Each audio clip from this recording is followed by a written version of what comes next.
My grandson, John, looked at the table and murmured softly, "The fork is missing." At such a casual remark, my daughter Mia reacted, "Oh, I'm sorry. I'll get it ready right away." As I was about to get the fork, John said loudly, "I'm sorry. I'm sorry, Dad. I'll take the punishment today. So, don't do it for Mom." Punishment? What on earth was John talking about? I couldn't understand what he said. But both Mia and John seemed tense and rigid. Punishment? Don't worry about it, John. It was Grandma who forgot to put out the fork. John looked at me, then shifted his gaze to my daughter's husband, Christopher. Come on, John. What are you talking about? Christopher was clearly disturbed. I began to realize the unease I had been feeling. Both Mia and John seemed incredibly tense when speaking with Christopher. Mia used to talk joyfully with him when they got married, but now it was Christopher who dominated the conversations. Come on, Mia, say something. Christopher was panicking. And surely, everyone at the dining table felt the heavy atmosphere. But no one tried to change it. Christopher, care to explain? Finally, my husband Paul spoke up. He seemed to have noticed something as well. Despite his gentle nature, at this moment, he was as angry as I've never seen him before. His hands were trembling as he placed his clenched fists on the table after taking a deep breath. My name is Madison. I live with my husband and daughter. I married Paul, a coworker, and we had Mia soon after. There was a time I debated quitting my job, but Paul supported my desire to continue working. Since Mia's birth, we've shared household chores and childcare, supporting each other through life. According to my husband, whoever is free should do the housework. He took care of cleaning, laundry, and cooking more than I ever expected. When Mia was small and sick, forcing me to miss work, we took turns taking paid leave so the burden wouldn't fall solely on me. We don't adhere to traditional roles of dad or mom. We work for Mia and our family, cherishing the days we spend together. Now Mia has grown up and turned 25 this year. It seems she has someone special at work and plans to bring him over soon. My husband says, "It's too early." But I got married at Mia's current age. He becomes tongue-tied when we talk about those days. Later, Mia brought home a man named Christopher, a pleasant young man with a clear voice. My husband seemed to like him immediately. Christopher, drink more. Encouraging him to drink more. Dad, Christopher isn't much of a drinker. It's okay, Mia. I'm happy. I got to properly greet Mia's precious parents, so this is nothing. Christopher seemed slightly drunk, slurring his speech but responding well. Watching their interaction, I thought. Honestly, it's unlikely such a fine young man would be left alone by other women. Working has allowed me to interact with many young people. While I can't say this about everyone, the men who seem like good young men are usually popular. From a parent's perspective, Mia is quite beautiful. But I wanted to know why he chose Mia. Christopher, don't push yourself. This guy is just a bit sad about Mia leaving home. He's just trying to drown his sorrows in alcohol. My husband muttered in a low voice. Be quiet. As if sulking like a child. With Christopher slightly drunk, I decided to ask him directly. So, Christopher, you seem popular. What made you choose our Mia? In a soft voice, Christopher said. Well, I'm not popular. Then he laughed and shared how he got to know Mia. Christopher and Mia started their careers together, training in the same team. They hit it off during that time, and after training, Christopher was assigned to the headquarters in Boston, while Mia was placed in a local branch, but they kept in touch and supported each other. Occasionally, Christopher would visit Mia's branch on business trips, and they would have meals together. One time, I made a mistake at work. Anyone could have just offered comfort, but... Christopher continued, while covering the now sleeping husband with a blanket, looking at Mia. Mia laughed it off. Despite the significant loss, she said, "What's done is done. I even thought about taking your position for you," Mia said with a laugh. It wasn't the time to be down. She made me feel like I could turn things around. I was drawn to Mia's positive and bold attitude before I knew it. Mia has a tomboyish side, like me. As a mom, I wished she had been a bit more ladylike, but I'm glad someone appreciated her for who she is. I thought we were just good friends, Mia said, her ears turning red. Not just from the alcohol, surely. Yes, they seem like a perfect match. I want to laugh at myself for doubting Christopher before. He was genuinely smitten with Mia, uninterested in other women who came his way. Mia was focused on work, not interested in romance, but she was won over by his persistent pursuit. Thus, they started dating, and when Mia got an offer to transfer to the Boston headquarters, Christopher proposed. They decided to continue working while married after discussing it together. Their mutual trust was evident. When the story of how they met had finished, the husband finally woke up. "What were you talking about?" he asked with a sleepy voice. He couldn't have been actually asleep. I have a knack for seeing through my husband's true feelings. He must have been pretending to sleep to listen in. Secret! While trying to keep calm, Mia, with her ears turning red, and Christopher, both blushing with embarrassed smiles, were watched by the husband with a feigned clueless expression.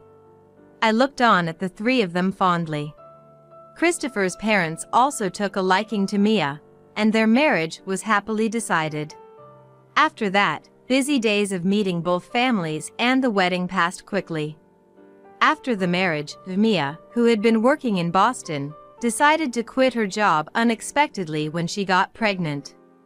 She had been so dedicated to her work and had just transferred to the Boston headquarters, which she had always wanted. I was worried if something had happened, but I'm not as skilled as Mom, so I lost confidence in balancing work and raising a child. Plus, I don't want to half-ass both, you know? Mia convinced herself, which made me realize I shouldn't interfere too much. Perhaps it was Christopher's parents' wish as well. Still, my husband and I talked about supporting our daughter, who decided to focus on her family and child. Grandson John was born a month after Mia quit her job. Mia had worked up until her due date, being encouraged by her boss to take maternity and parental leave as late as possible, but she firmly decided to quit. She must have been determined to focus solely on child-rearing. Her visits to our place became more frequent after quitting her job. Yet, her expression was not as bright as before. The distance from Boston to our home wasn't that far. I suggested to Mia to come back and give birth here, but she firmly declined. Was she always this stubborn? I felt something was off, but respected Mia's wish, thinking it might be the emotional instability pregnant women often experience. Thus, Mia gave birth to John at a hospital near their home. Both my husband and I, and Christopher's parents, were overjoyed at the birth of our first grandchild. After John was born, they used to bring him to see us once a month, but gradually those visits became less frequent. It was either New Year's or the summer holiday, wondering if we would see them even once a year, but I was still happy. Even if we couldn't meet, Mia's messages kept us updated on John's growth. My husband and I were still working, but seeing John's photos sent in those messages gave us the strength to keep going. When we could meet, we would spoil John by shopping for toys together or going out to eat. "Don't spoil John too much, Dad and Mom," Mia would say, but she was smiling.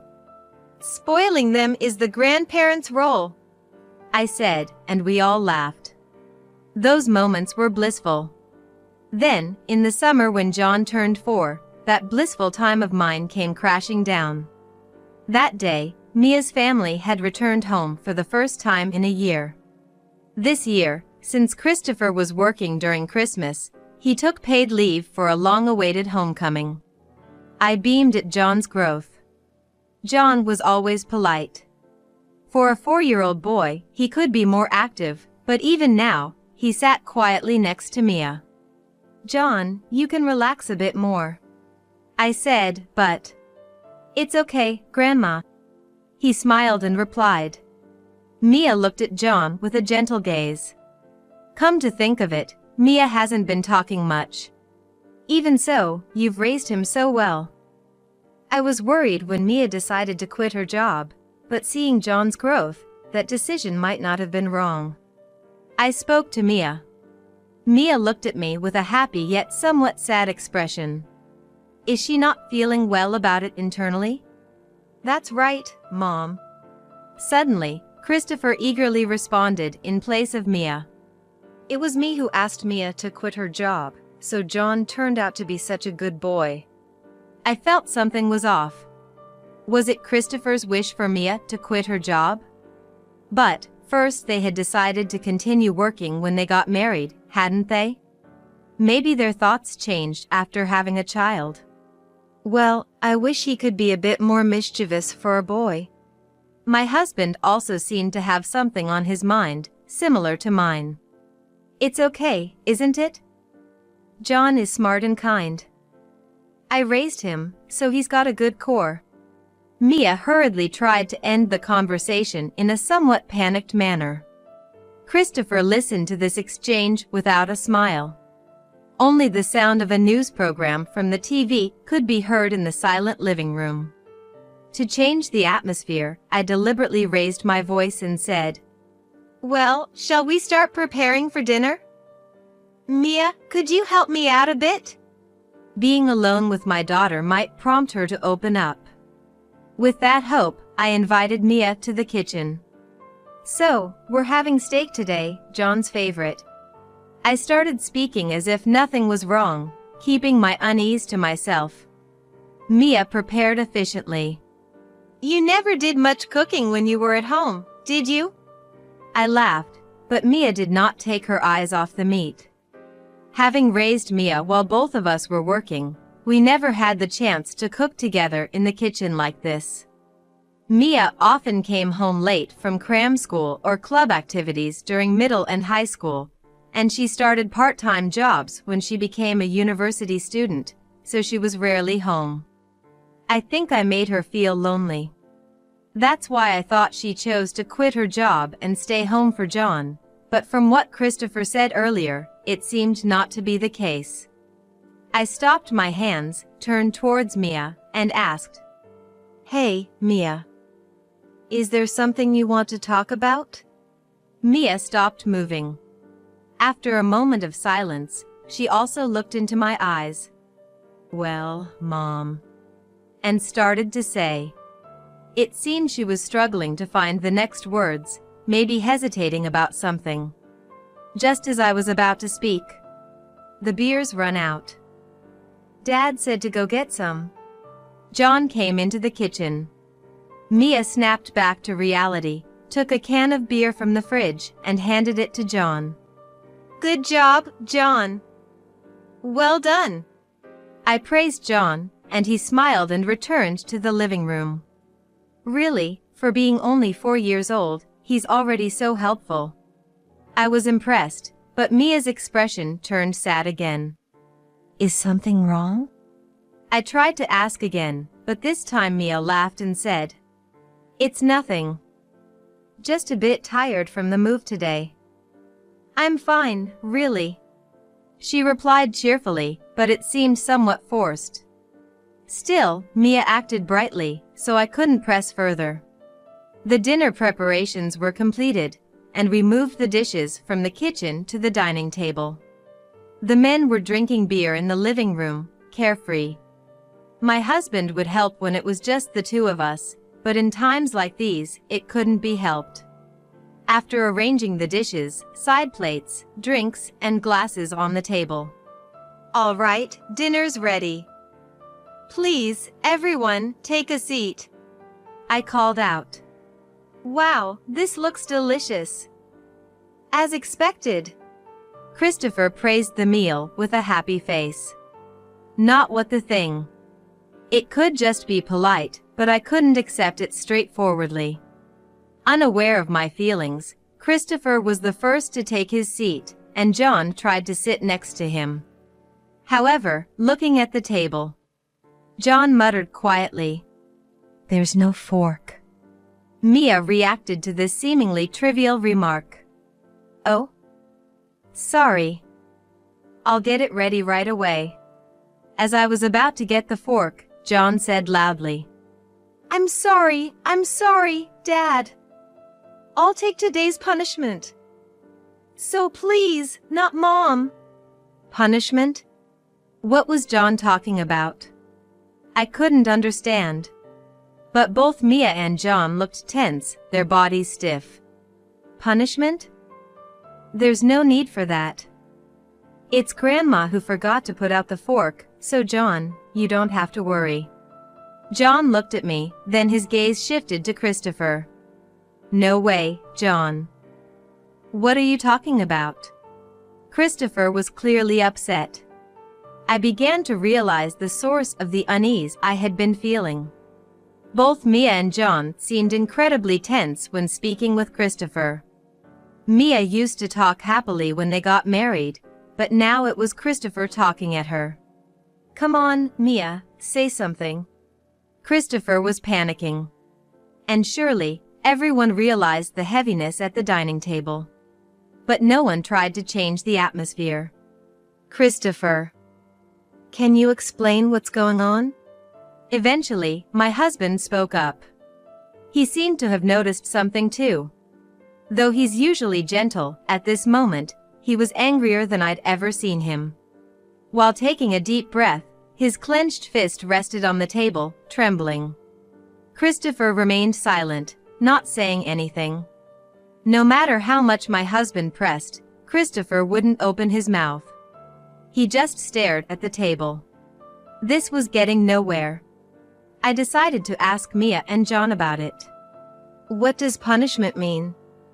Is it a usual thing? Mia didn't respond, but John slowly nodded as if he had made up his mind.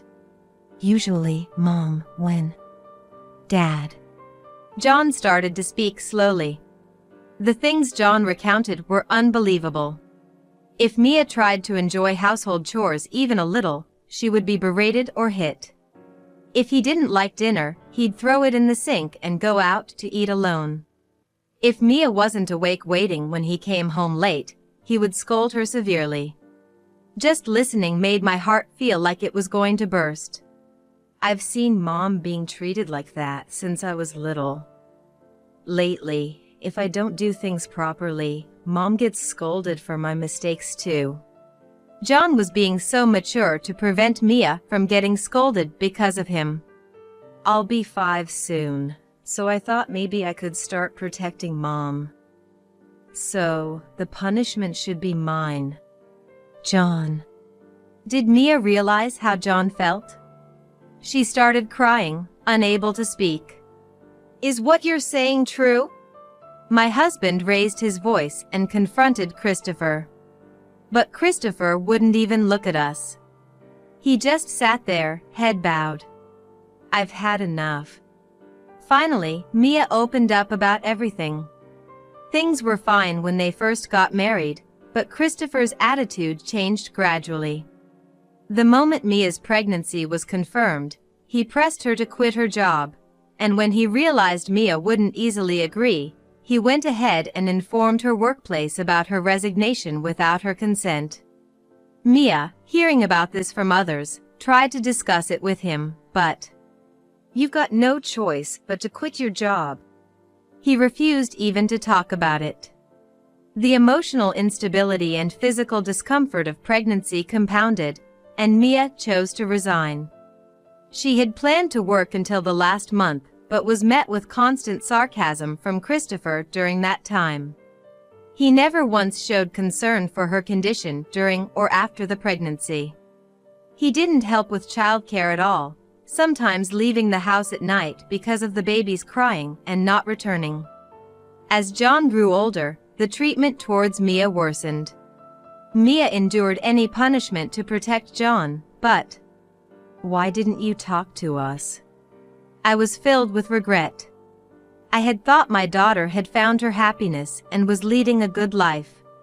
If only I had noticed sooner. I thought it would be okay as long as I endured it. Mia continued in a frail voice.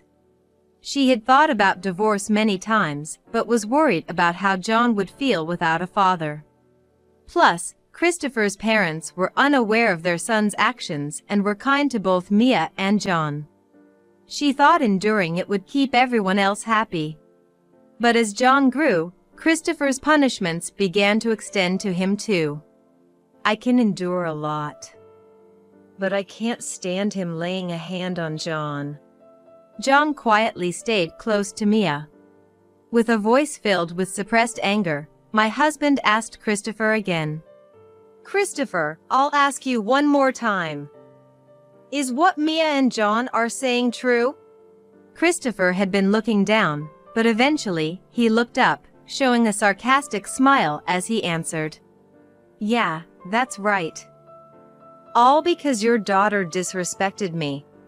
The once good young man now didn't show any trace of that goodness. How much can a person's expression change? Christopher seemed to be jealous of Mia's adeptness. After getting married and transferring to the Boston head office, Mia was prepared a position higher than Christopher's. Without making any mistakes and being recognized by her boss, Mia became a central figure in her department. Though Christopher was in a different department, being married made the comparisons between them more frequent. People say the wife is better at her job. Aren't you under her thumb at home too? Such comments became unbearable for Christopher. He was overjoyed when he found out about Mia's pregnancy, not so much because they were having a child, but probably because this meant they wouldn't be compared anymore. By keeping Mia away from work and focused on housework and childcare, he seemed to take out his frustration on her for any small mistake. Even as Mia flawlessly managed household and childcare tasks, Christopher would not come home, wandering around instead, and was harsh to Mia when he was at home. It's just taking out your frustrations. I couldn't help but raise my voice. Christopher laughed as if possessed. I don't find it amusing to have a woman who's better than me. Women should be more weak, a bit clueless is better. Mia, as if something clicked. You're having an affair, aren't you? She stated with conviction. She's way better than someone like you. Christopher continued to laugh carelessly. Get out. Leave this house right now. My husband must have wanted to yell and hit him. But he restrained those feelings, gritting his teeth and glaring at Christopher. Stay away from Mia and John from now on. The divorce proceedings will go through a lawyer. To those words, Christopher. Yeah. I'm better off. Such a strong-willed woman and a child who only looks to others for cues. Waving his hand without any apology, Christopher left our home. As Christopher left, Mia, crying. Dad, Mom, I'm sorry. And sorry, John. She apologized. It's not your fault, Mia. I'm sorry I didn't notice sooner. Mom, as long as you're not hurt, that's all that matters to me. We comforted each other, blaming ourselves. A few days later, Mia and John moved from Boston. Their belongings were minimal. Christopher had refused to let them take anything necessary for their life. Thus, the divorce mediation began. He initially showed up to the mediation with a carefree face, but his complexion worsened over time. It was clear that he was at fault for his treatment of Mia and John, neglecting childcare, and being seen with another woman at our house. Without much resistance, the divorce mediation concluded smoothly. Christopher probably wanted to be rid of Mia and John before things got complicated. Though he had to pay compensation and child support, he complied smoothly. But he never apologized until the end. Later, Christopher was fired from his job. He hadn't informed his company about the divorce, but Mia's former boss witnessed him being friendly with another woman inside the company. After the former boss contacted Mia and her superiors learned of the divorce, it was reported to the executive director. The woman Christopher was involved with turned out to be the executive's daughter. Summoned by the executive, Christopher insisted there was no problem as he was divorced. But he was the one who had been deceived. He said he was breaking up with his wife and forced me. She was telling this to her father. She had a fiancé, and Christopher was just a fling. In the end, it seems he was forced to resign abruptly due to the accusations of infidelity during his marriage. Since then, he has become estranged from his family home, chased by the demands for compensation and child support, and now he's living in extreme poverty. Mia has changed her phone, so contact is not possible, and any calls to our house are handled by my husband. The reason he doesn't persistently follow us is thanks to mine and my husband's profession. We were both police officers. Christopher knows this, so he cannot act boldly. Since then, Mia and John have started living in our home. Mia, using her old job connections, has found new employment and is working hard. John quickly adapted to the new environment and made many friends at his transferred preschool.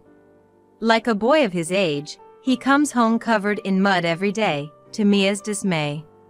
I quit my job, which I was proud of, to protect Mia and John. Not knowing when Christopher might barge in. Every time I remember that incident, I'm filled with regret. I decided I didn't want to go through that again.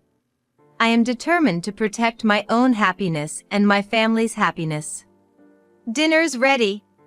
I call out to everyone. John, Mia, and my husband each take their place at the table. Let's eat, we say, joining hands, and share the events of our day. Yes, I am determined to protect this happiness.